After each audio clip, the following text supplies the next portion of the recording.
Hey guys, what's up? This is Anthony Ladon here with episode 4 of P.O.A.T, otherwise known as P.O.A.T. Did I already say my name? I'm your host, Anthony Ladon, and here's episode 4. How's that? Does that work? All right. What's up? I'm Anthony Ladon, and this is episode 4. Now, we need a better intro. Hey, what's up? My name's Anthony Ladon, and this is my podcast.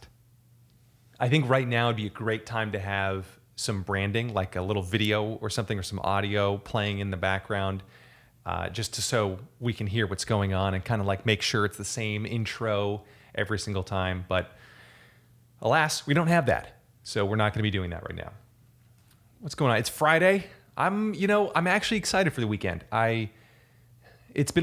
It's been a while since I've been excited for a weekend. Not that I haven't been excited for weekends, but it's more like it feels like an actual weekend. I don't know if it's because I actually did something this week that constituted work, and therefore I'm now able to I have the excuse to kind of kick back, relax, and enjoy the weekend. I don't know if that's it or what. It's not like I have anything big planned this weekend. It's just, it feels like a Friday, and I kind of like that. Coronavirus has been kind of weird where every single day just feels like Groundhog Day a little bit.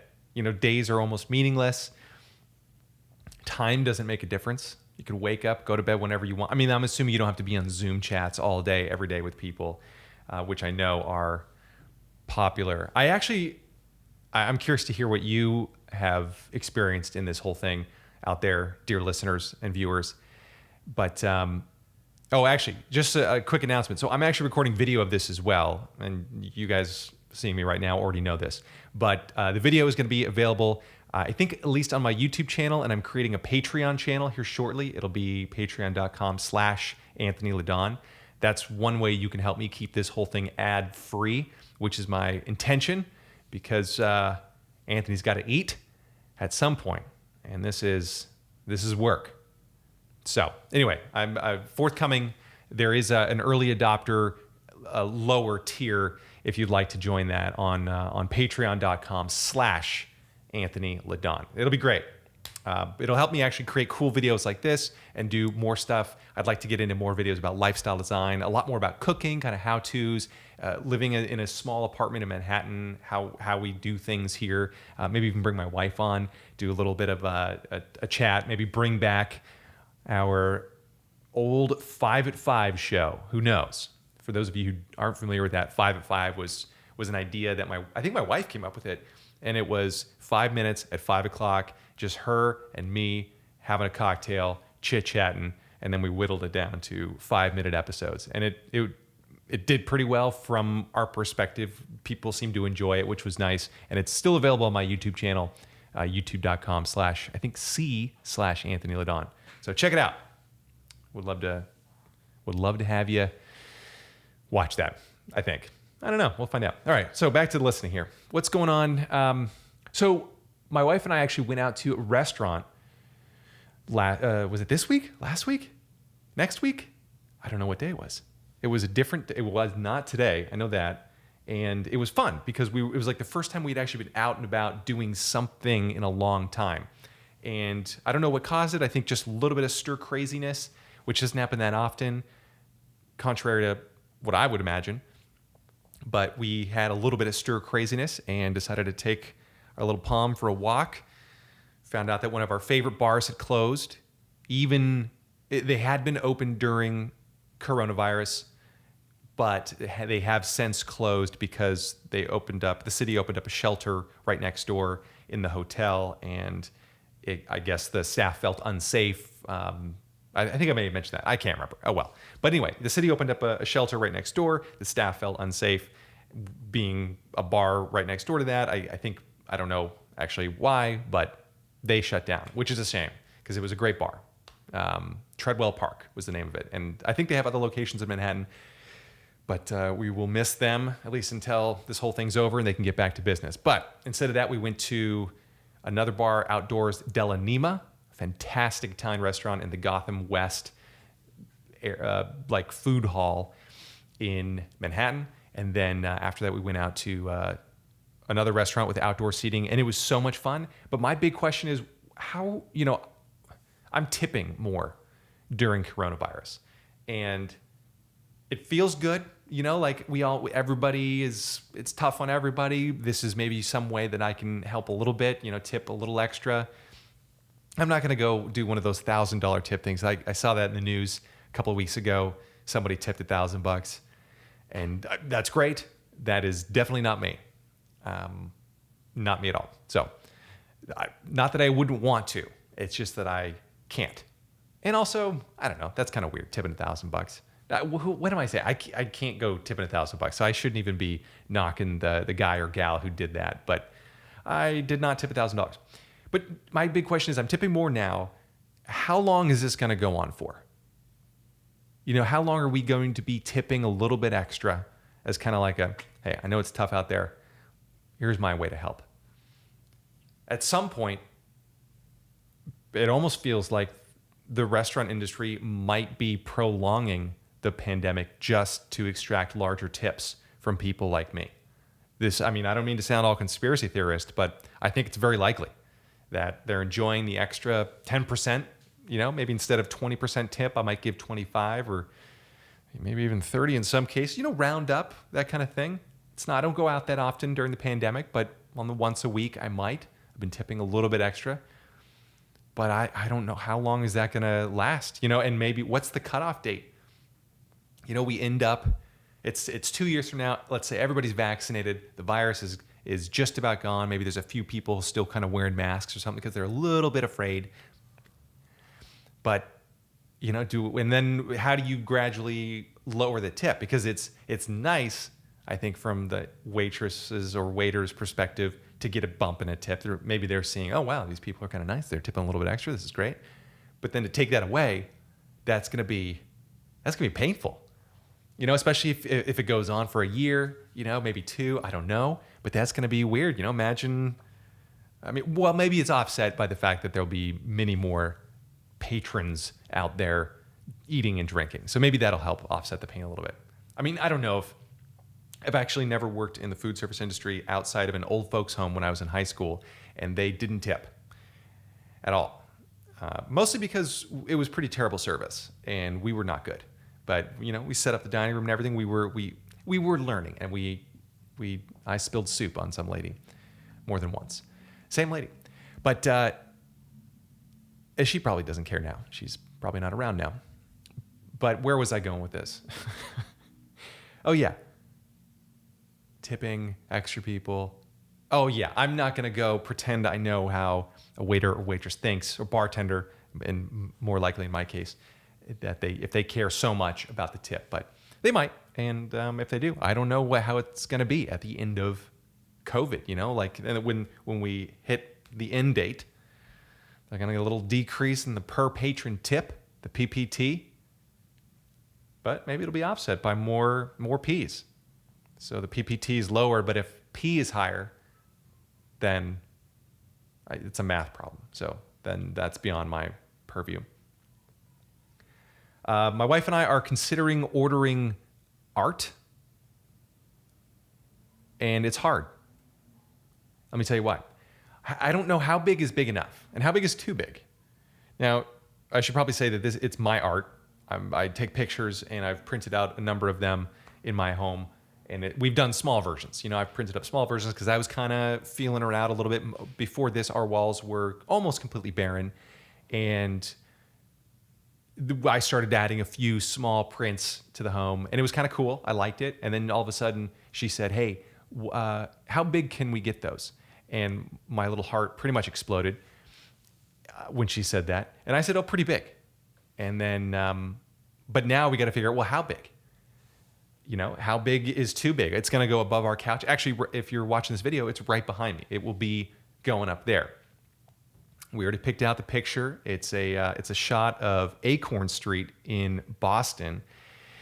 And I woke up before dawn to take this shot. I took a cab or an Uber, whatever they're called in Boston, up to the neighborhood. It's a famous street. It's an iconic shot. This was back in the days when I learned about cool new locations to shoot from Instagram, which means that everybody and their mother also shoots those same shots. It was actually kind of nice. I got to meet everybody and their mothers on this specific shoot morning.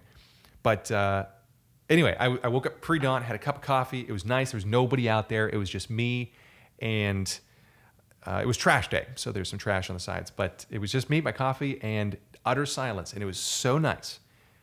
I got out there, took my pictures, edited them. They look fantastic. I think I've sent them to my mom. Maybe, I can't remember if I sent it to my dad and stepmom yet or not. But anyway, I think I sent them other pictures. That's besides the point. Who cares? But we're really trying to figure out, how big do you get it? You know, if it's too small, it's going to look kind of weird. Then we have to get a smaller couch. You know, it'll be this big, and we'll have to shrink it down to just, you know, a chair, which will be a shame because I kind of like the couch that we have now, and it's small, but it's sturdy, and it's padded, so it's comfortable. You get used to you get used to the size, you know. But anyway, yeah, now we're trying to figure out what size to get. So if anybody has any suggestions on how to appropriately size artwork to fit the room and a couch, I'd love to hear it. You can send your emails to my email address, which is on my website, or I think in the podcast thing in there as well. I haven't set up a specific separate email address for this yet, but I will, I think, shortly. I think. All right. So those are the two big topics. I mean, we covered two great ones already. Tipping during coronavirus. What do you do? And then how big is too big for art? I don't know. These are big, tough questions. And I'm just glad we're dealing with the big, hard-hitting issues on this podcast. And I think that's why my subscribership has increased from 1 mom to 2. A friend of mine is now subscribed as well. And I think it's because, the feedback I'm hearing is because we're hitting these hard issues like, how much do we tip during coronavirus? When does it end? And how big of a piece of art should I get? I'd like to invite you right now actually to send in emails. If you have questions, fire them away. Just check out the podcast description for the email address. I'm intentionally saying that because I don't know. I'm going to have to pick an email address for this podcast after I record this, and I don't know what it's going to be. So we'll figure that out, but I don't know what it is yet. So just check the description, and then that's it. Just send your questions in there, and I'll be sure to take care of them. I would like to take, now I think is a good time for an Animal Crossing update. If you haven't already started playing this game, you seriously need to. It's on Nintendo Switch. I know that they're back ordered until whenever the pandemic ends. I think that's the official word from Nintendo is, hey, we're back ordered on this. You can get them as soon as the pandemic ends, because up until then, they're being like resold. Third parties are reselling them for 4 times the price, and it's getting pretty ridiculous. But anyway, Animal Crossing, love this game. It's pointless. Like, there's no point to the game other than you have this island and you take care of it. You can grow trees. You can import trees from different islands. It's actually, you can't import them. You have to go to the other islands, dig them up yourselves, and then bring them back. Right now, I think we're a 3-fruit island. We have cherries, apples, and peaches. Pretty exciting, I know. Oh, I guess technically there are bamboo trees. And I don't know if that's a fruit in real life. I don't think so. More of a shoot. Are fruits and shoots 2 different things? Are they mutually exclusive? Can a fruit be a shoot or a shoot a fruit? I don't know. Email me. That's it. I'd like to hear your answers. Did I already say if you have questions, feel free to fire them on in? Like if you want me to talk about certain topics or something, let me know. Ask your hard-hitting questions because we're tackling all the issues on this thing. Anyway, but Animal Crossing, big update. Our island has been upgraded to a 4-star island. Let that sink in. That's a big deal, baby. We made it. There's 5 stars is big time. That's the big leagues. But 4 stars is like AAA. So almost the majors. Well, actually, maybe 4-star is the majors. Maybe 3-star is AAA, 2-star would be AA, 1-star is just T-ball. But 4 stars, I think we're in the major leagues in terms of this really too long of an analogy. But it's exciting. 4 stars. It's we have a guitarist. I think when we got to be 3 stars, there was a traveling minstrel guitarist guy that started visiting our island. There we go. Nailed it. And he'd sing his songs, which are just gibberish in the whole Animal Crossing world. They print out the words, on the screen for whenever you interact with another character. But when you hear it, it's just... It's pretty exciting. It's actually kind of fun. But we're a 4-star island. Big deal. We've got a lot of new inclines. If you're familiar with the Animal Crossing New Horizons game, you can build inclines, which is just a fancy word for stairs. You can build stone stairs, wooden stairs, brick stairs. It's really exciting stuff. But that's how you increase your rating, is you create little seating areas, little fun places for other characters to come and sit, for you to sit and relax. It's what I like to do when I want to relax, is play this game, and then my character relaxes. They just came out with an update a few days ago that would allow you to go swimming. So now you're not just confined to the island or other islands, you can actually go swimming.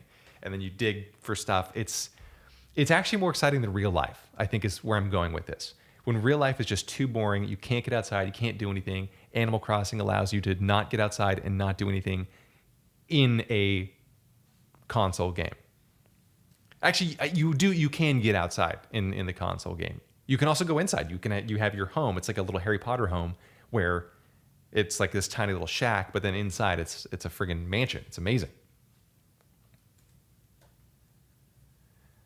Don't be a fatty update. So for regular listeners, you'll know that my wife and I are in a heated match of Don't Be a Fatty. It's a game that we break out every once in a while when we want to tighten up. If we find ourselves eating a little bit too much or drinking a little bit too much, or if we just want to tighten up our lives a little bit, gain a little more control over it, exercise a little bit more, we play Don't Be a Fatty. And it's a head-to-head game this time. Sometimes we play teams where we can both be, it's not winner take all. It's not a zero-sum game. It is, everybody wins. It's the millennial version, really, of Don't Be a Fatty, where you get a prize just for showing up. And if you win, so can the other person. It's very nice. But now we're going back to old school Gen X, greatest generation, boomers, head-to-head, winner-take-all, zero-sum. It's the Allies versus the Axis. You guess who's who. I'll give you that. You can figure it out. Let me know your answers. Email in. That's only the 4th time I've invited people to email in. This is a new thing. I should probably come up with that email address here shortly, because nobody's going to have people. There's going to be thousands of people listening to this, and nobody's going to know where to send it. So we'll have to decide that. Check the podcast description for an email address. I might just include my email address. I don't know if I want that getting out there. It's already out there, really. It's on my website. Yeah, Don't Be Fatty update. All right, the weigh-in this morning, I am 4 pounds down. I'm at 164.8. I do like to keep track of significant digits in this. So, really it's 165, but I'm not rounding. I'm just kind of truncating down to the most significant digit. And so that part's going well. The weight is down a little tiny bit. Not that I know that I'm actually 15 pounds lighter than my driver's license weight, which, you know what? I'm just going to end that there, because that probably sounds terrible. It does sound terrible. Nobody likes anybody who says stuff like that. So, but I am lighter than my driver's license weight. I was a little bit I was a porker in training, a P.I.T, when I got my driver's license photo taken and weighed in, I think. Or I could have just been full. I might have just had a burrito or something. Very likely. But on the one hand, the weight is down. That's good. I do have a weight goal of 163 for this, which would have been like a 5-pound loss over the course of a month. And I know my BMI is I'm not worried about it, but I just wanted to trim, a little tiny bit so that I didn't look like a polar bear by the time the pandemic was over. In terrible news, though, my gym is reopening on a individual basis. So now I can make a reservation for my gym, which is, on the one hand, great. Now I can get back to the gym. On the other hand, they're taking away every single excuse I have not to work out. It was nice and easy when everything was closed, because then I had the excuse that I can't run outside because it's 80 degrees out, 90 degrees out, and it's just too hot to run. I need a max temperature for me is 45 to 55 degrees. That's as high as I'll go. So really, I haven't run since January. But then pandemic hit, and that was a nice excuse. Couldn't do anything. But now they're taking reservations, and now the gym is essentially kind of open for one person at a time. And it was nice. Yeah, I miss the days when I could not work out and I had a good reason not to. Now I can't. And I'm going to have to come up with another excuse. I might just injure myself or something. I mean, not in a weird way, in case there's any mental health professionals listening out there, not in that kind of a way, but some way. Maybe I'll pull a hammy or something. I have been doing lunges down my apartment, the length of my apartment. And I've seen actually absolutely zero change in my body. So that's been kind of cool. I did start doing push-ups as well every day. And now in that particular regard, I have also seen zero change in my body. So it's actually nice. I feel like I'm working out without doing any actual workout. But so yeah, don't be fatty. That's the update. Down a few pounds. I'm also down in points. I do need to maintain a 6 point out of 10 average by the end. And my current average is 3.6. So not so hotty right now. Not so hotty, not doing so well. But I'm getting there. I figure if I do all 10-point days from here on out, I will crush it. All right. What else we got going on here? Oh, I had a Zoom callback the other day. I don't know if there's any other actors out there who have gotten these. It's it's a weird feeling. I will say, okay, the callback that I did was very well run, so organized. It was actually more organized than most of the callbacks I've been to in real life. They send you a link. They send you all the expectations for the Zoom call from a technology perspective. They say you got to make sure to have the most recent update of Zoom, join 5 minutes before your callback time. And then they tell you exactly what to expect. You'll join the waiting room. We'll be able to communicate with you. It's one way. That's fine. They probably don't want a whole bunch of actors saying, "Excuse me, hi, yes, I'd like to know exactly when I will be able to see the director. Who's also going to be in there? Is the client going to be in there? Or is it just the director, the producer? Just is what I'm wearing okay?" Those are the annoying questions that actors will generally ask the guy or gal who is volunteering their time to check people in a normal studio. But the Zoom was actually so well done. I mean, they had the callback. They were running, I think, 10 minutes behind, but they told me immediately when I joined. They're like, "Hey, Anthony, thanks for joining. Just so you know, we're running a few minutes behind. We've got a guy in there in the actual callback right now. We've got Jeff and Eric on deck, or Jeff's on deck, Eric's in the hole, then you, and then the guy behind you." It was nice. But then the actual callback, once they admitted me, it was well run, but it's a little awkward. All right, so callbacks in general are interesting. They're awkward in the sense that they're fine, but they're awkward in the sense that they basically they bring you in. There's usually a line of people sitting on a couch in the back.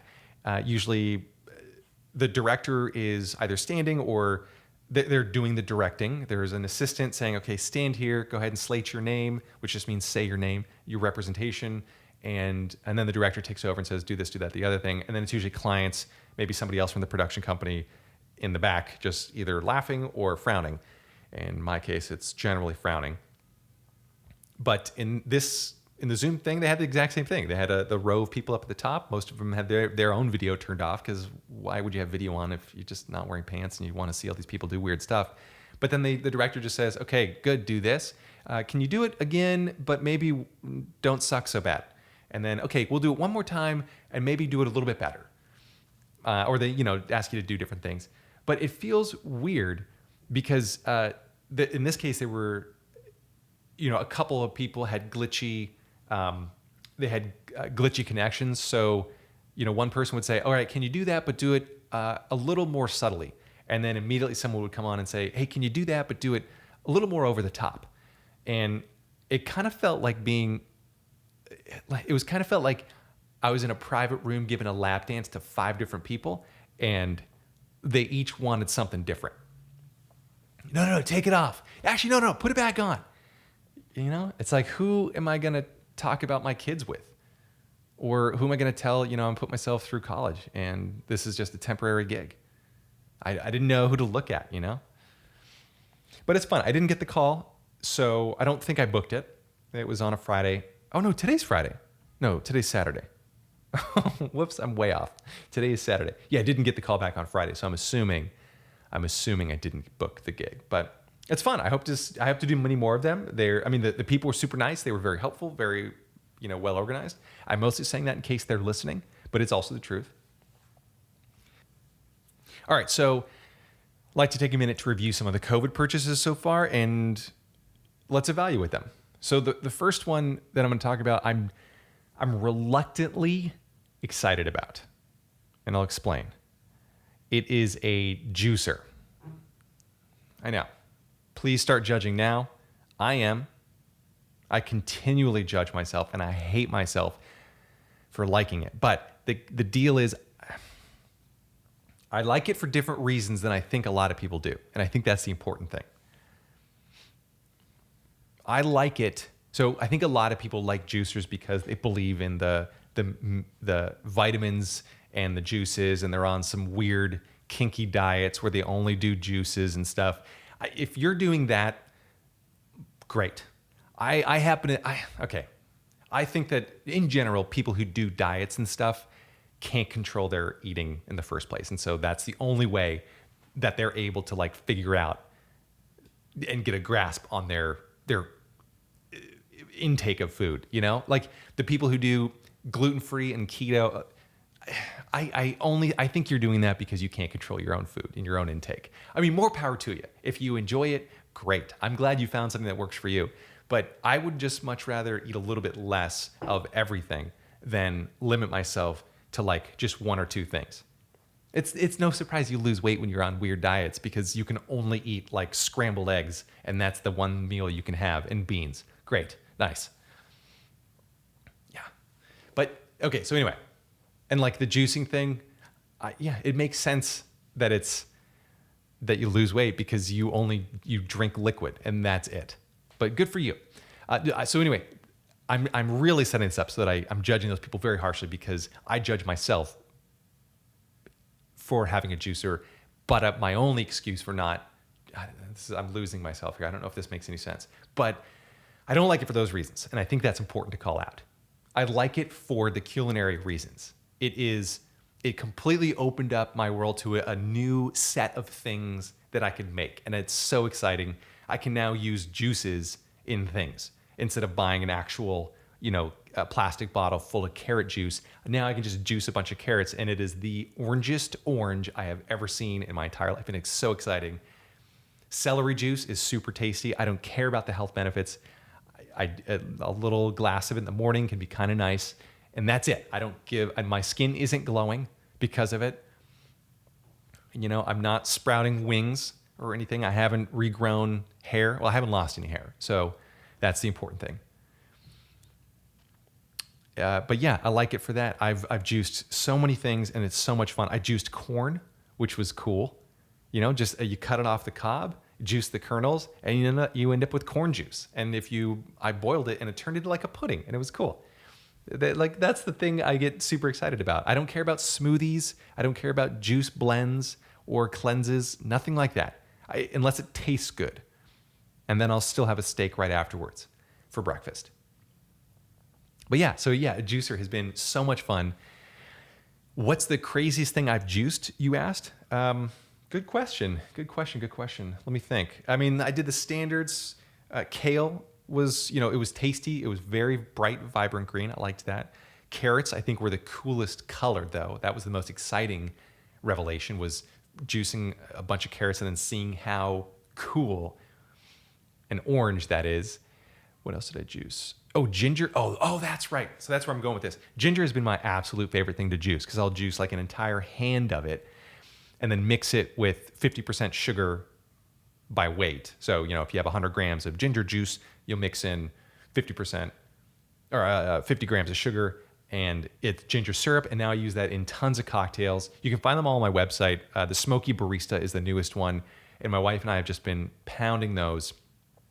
It's 2 ounces of mezcal, 3/4 ounce of fresh lime juice, not through the juicer, just regular squeezed, and then a 1/2 ounce of ginger syrup. And it is incredible. And then you shake that cocktail with a 6 coffee beans, and it is so good. So the mezcal is kind of smoky tequila flavored if you're not familiar with it, and then you throw the coffee on top of it. It smells like a barista on a smoke break, and it is incredible. And the ginger is just, it's nice. It's super spicy, but then also just a tiny bit sweet. It balances everything out. Oh God! So that's been my favorite COVID purchase so far is a juicer. We got what model, you ask? Thanks for asking. We got the TriStar Green Elite, Green Star TriStar Elite. I don't know what it is. Something great. It's fantastic. It's super great. Yeah, that's been super exciting. I can't get enough of that. Let's see. What other COVID purchases have I made so far? A yoga mat. I actually can't review that because we got it 4 months. 3 months ago. I think right when COVID hit, just in case it was going to be around for a while. That was back in April, I think, when we got that, and haven't touched it. Haven't used it once. I think it's out of the wrapping technically. I don't do yoga.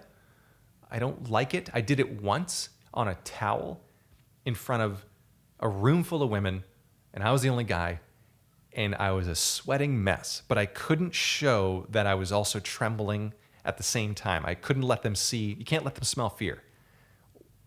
So I had to pretend like I was really good at yoga. And yoga is a very difficult thing to pretend that you're good at when you've never done it. The story was, this was back when we were living in Chicago. And actually, my wife and I were living in Chicago, and my sister-in-law was living in Chicago too. And I think she was she in the same, no, she was in a different building. I think she and my wife were going to do yoga together or something. And then they invited me along. And I think we were hungover because I was the only one that made it down there.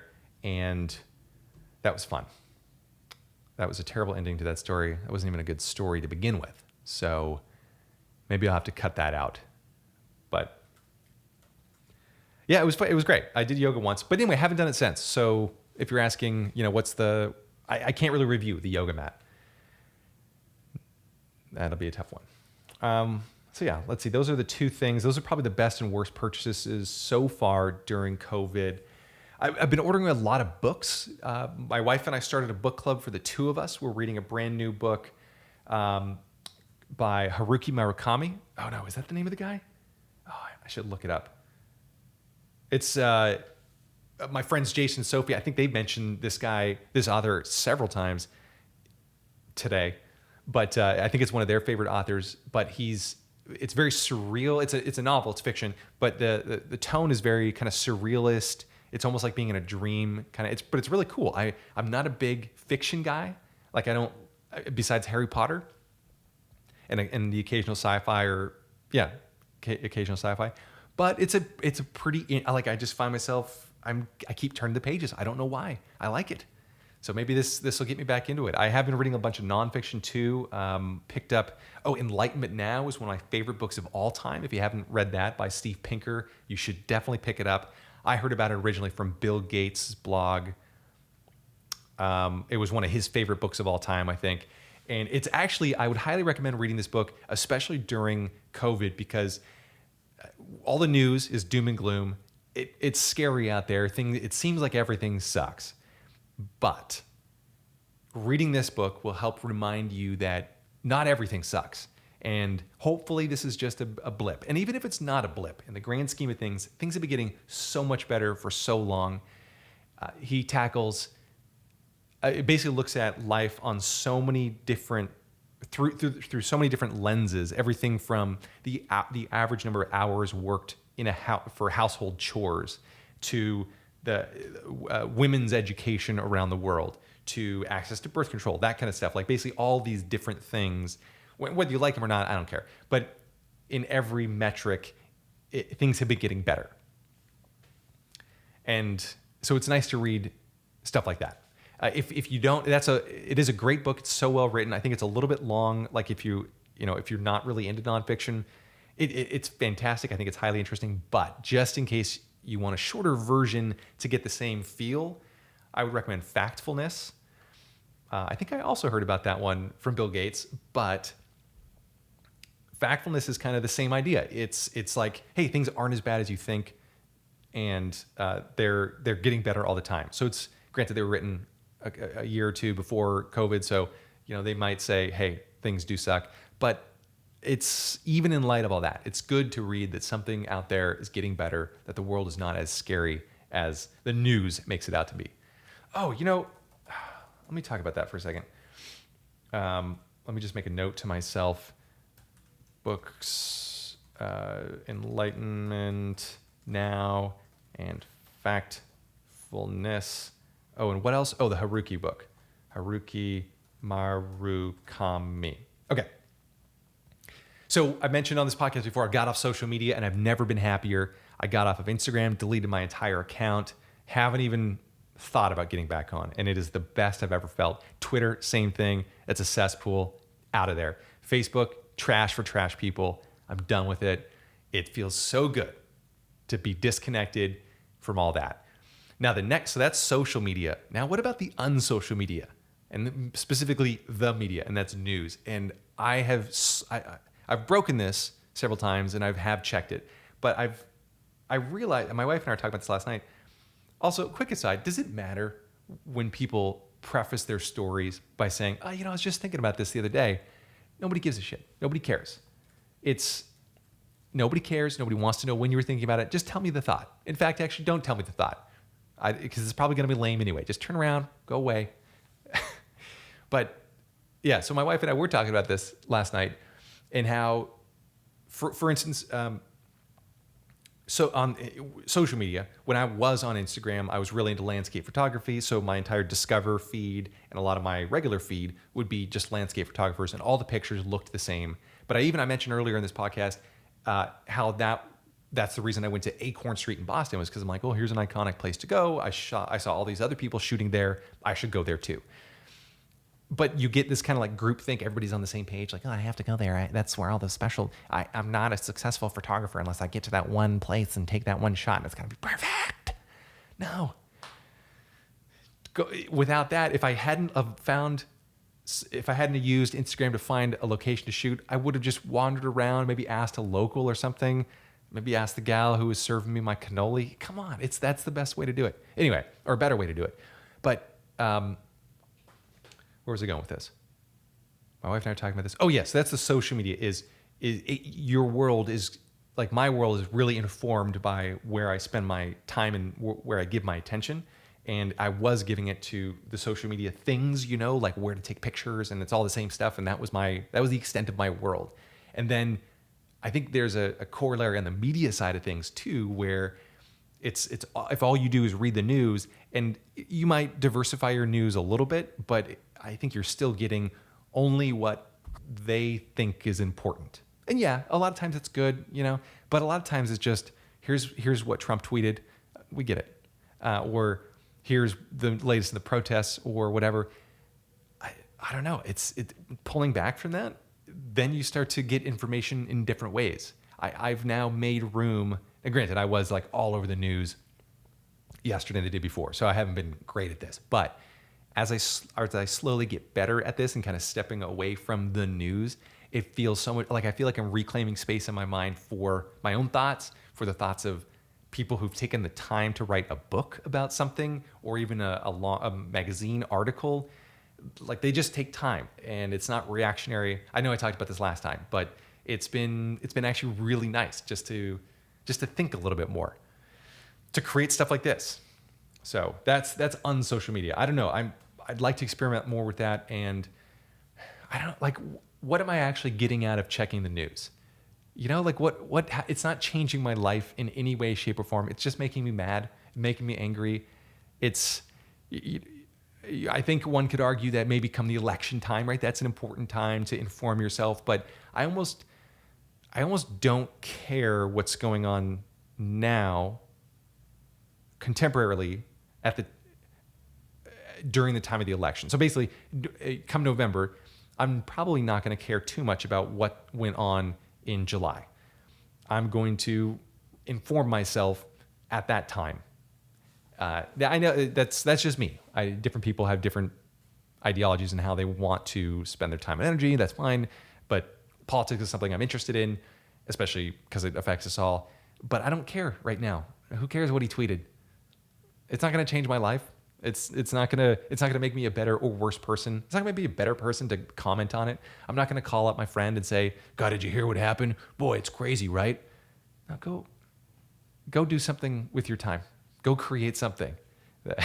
This is advice to me, by the way, not to you. I don't care about you. Yeah. So anyway, that's what I'm doing. So I'm trying to stay off of the unsocial media as well. So I'm extending my social media hiatus to unsocial media. We'll see how it works, but I'm looking forward to it.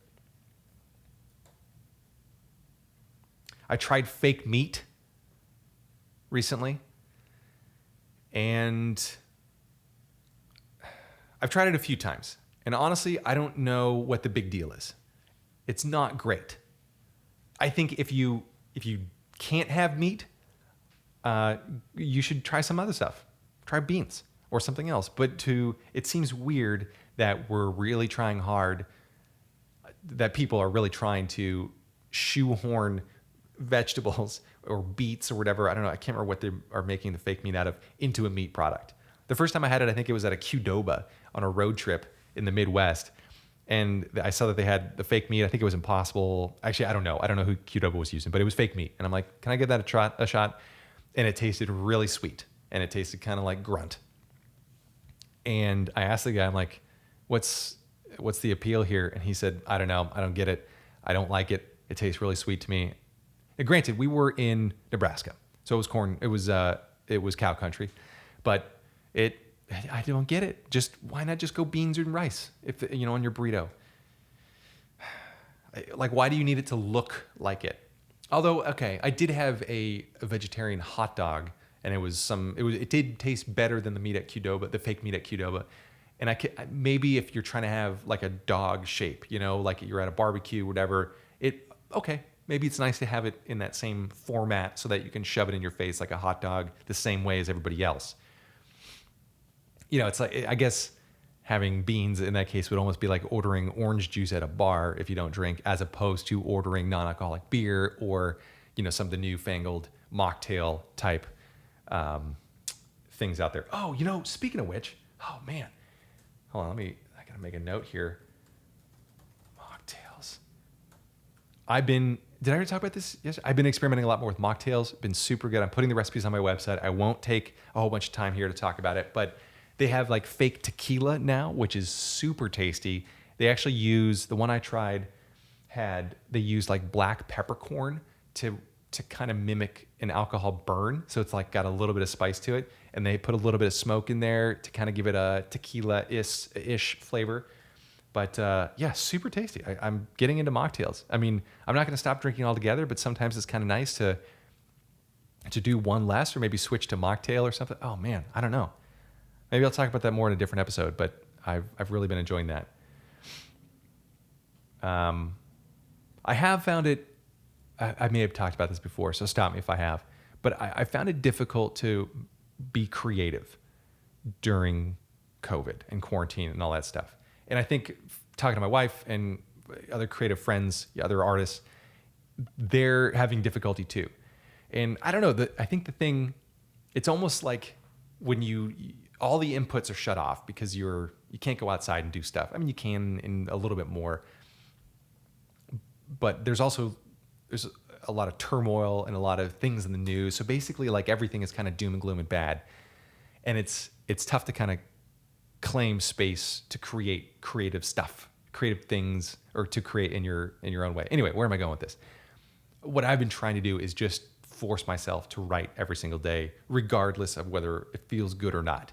And my hope is that in doing so, maybe I'll discover, maybe my work will be slightly different each day, or, different than in the past. And maybe I'll discover a new side of myself in that whole regard. But I think the important thing is to just keep pushing, keep your nose to the grindstone, and just keep making stuff. You can always whittle away and get rid of the bad stuff, but it's hard. But I think that's the only way that creatives and artists really are going to be able to do their thing. Is just, and also the other side is maybe give yourself some time off. Take a week off, recharge, take 2 weeks off. It's not like you can spend money, so maybe, I don't know, maybe you're dying out there, but just take some time off. Maybe now's a good time to do that, and maybe recharge instead of, I don't know. That's just advice to myself, really. Again, don't care about you, the listener out there.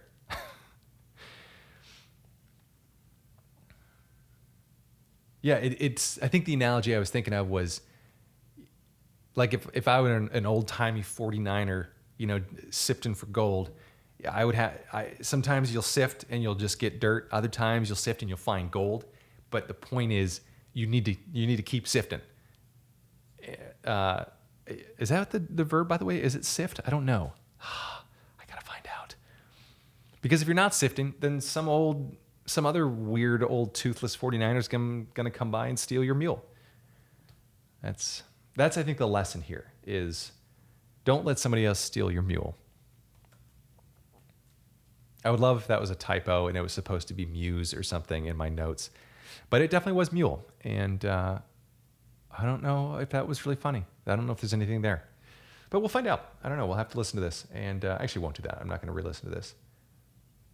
I need to come up with something that was driving me nuts. Oh, I do have something. I updated my macOS software today. The macOS update timers need to be updated. It starts off at 44 minutes. Great. Maybe I'll go take a shower. I'll go, I don't know, go for a run. I'll do something. But I sat there because I'm kind of up to Apple's games now. I know the gist of this whole thing because it'll start at 44 and then it'll jump straight to 28. Okay, where'd those 16 minutes go? What happened? My computer's not that fast. I know it just didn't vanish. I've been sitting here the whole time watching. It didn't go 41 or 44, 3, 2, 1. It went 44, 20 freaking 8. Okay, I want to know where those 16 minutes went. Why not just tell me start at 29 and then go to 28? That would be easier. And then, it jumps down another by 10s and 20s. And then finally it goes 44, 28, and then it just hangs at, quote, about a minute remaining for 20 minutes. And then it'll switch to less than a minute remaining for a few minutes, and then it'll finally restart. Well, just be honest with me. Be straight with me, Apple. Tell me what it's going to be. Don't dick me around. Okay, I just want to know. Just set expectations, because that's the only way I'm going to be able to thrive in this relationship. You need to set up boundaries. You need to tell me how long it's going to, how much do you need? I'll give it to you. But when you say you need 44 minutes and then I come back 2 minutes later and it's done, I don't know if I can trust you. I don't know if I can believe you. And that harms our relationship. And I think that's your fault. I think there's nothing really I can do. I mean, don't get me wrong. I'm not going to go anywhere. I'm not going to end this. I'm not going to go back to PC and Windows. Good God. Ugh. That was, boy, I can't. She was cruel. She was clunky, just kind of awkward, dorky, really. And you're much better, despite your kind of untrustworthiness. But I still like you. I get what you're throwing down. That doesn't make any sense. All right. I think we'll end this thing here. This has been super fun. Thank you so much for listening to another episode of P.O.A.T. I'm your host, Anthony Ladon. Be sure to send in emails. I'd like to know what your guys' questions are. What do you want me to talk about? I might not get to them. I probably won't, because I like to talk about the things I want to talk about. But I just want to receive your emails, because it's nice to know that somebody else out there sent an email and that I read it. No, but for real, drop me an email if you want me to talk about something. But make sure it's a request. Make sure it's written nicely. Don't use poor grammar. You got to write good, Okay, big guy. I don't want to have to parse your text or your email and figure out, okay, what did this guy really mean here when he said it forgot to use an Oxford comma? I don't know. All right. Thank you so much for listening. It's been so much fun being with you in your ears and on your eyes. That got awkward real fast. I'm uncomfortable now. But anyway, thanks for listening. Be sure to tune in. I'm going to be updating these things weekly. What else? Check out my website, newsletter. You can sign up. I do some special behind the scenes things there. And check out Patreon as well. I'm going to be lining up some new content for that. All right? That's it. Thanks so much for joining. You're the greatest ever. All right, bye.